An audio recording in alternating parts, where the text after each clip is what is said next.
talong, tsaka yung patola. And then, yung sitaw. Ayan, magdidinengding tayo. And of course, yung pritong isda na natira. Yan ilalagay natin pang sahog. Diba, walang sayang. Ayan. Lalagyan na natin bagoong.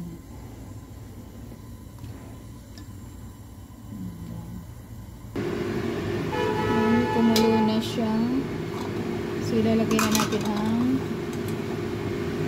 luya. Lagyan mo yan ng luya. Naparami ako ng lagay ng tubig. Yung sitaw. So, yan. Wait lang natin.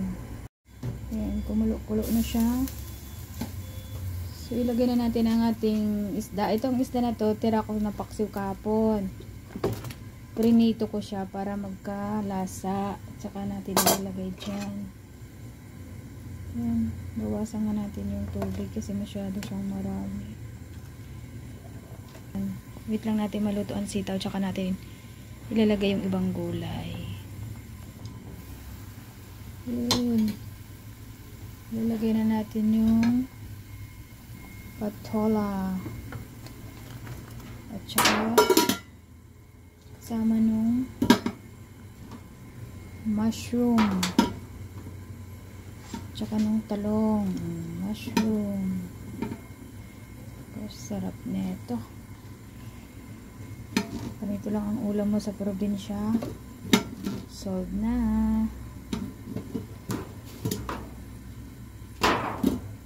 Ang dami. Sarap nito kasi madami siyang madami siyang mushroom. Shucks. Tapos huliin natin tong spinach. Tapos ilalagay na rin. Sunod mo yung kasi magkakasunod dyan. Madali lang maluto ang mushroom. Tsaka yung patola. Ganyan ang magdingding. Huwag yung sabihin yung talong hindi nahiwa. Nahiwa yan sa gitna. Ganyan ang hiwa ng mga pang dinengdeng. Landami. Yan, mahiwa siya sa gitna. Oh. Kasi maghiwa-hiwalay din yan. Pag hiniwalay mo kasi mawawasak ba? Malulusaw siya. So, ayan. Ayan. Magkulo-kulo. Puno na. Puno na siya. Hindi ko pa nailagay yung isang gulay. Lalagay natin paano sana magkasya. Ang last is yung spinach leaves. Yung sa Pilipinas, yung spinach natin is yung native. Yung spinach dito sa ibang bansa mistiso. Amerikanong tawag ko dito.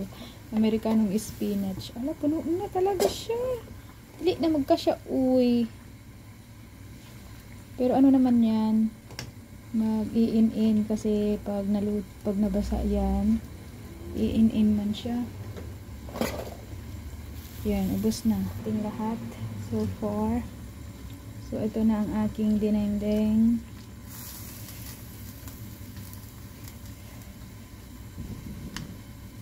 Tsaka natin lalagyan ng magic syrup o seasoning. Optional naman to. Ibig ko sabihin, oo, tama, optional nga. Depende sa inyo kung anong gusto nyong ilagay na panlasa. Sarap. Naubos ko kaya ari isang kaldirong sa bagay. Mayroong panggabi, hapunan, o mayroong pa bukas. O di nakasave tayo.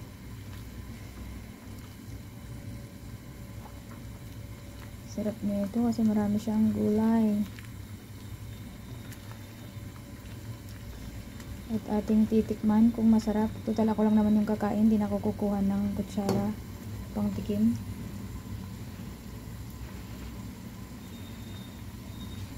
Oh my God, superb! Tatakpan lang natin at tayo lutuin pa natin ng konti. Sarap na ito. So, ito na siya. Wow, gulay. Oh my God. Yung mushroom dito ang masarap eh. Tsaka yung patola. Yan. So, luto na siya. Pwede na tayong kumain. Yan. So, ito na ang ating dinengdeng. Yan. Sarap. So, let's eat.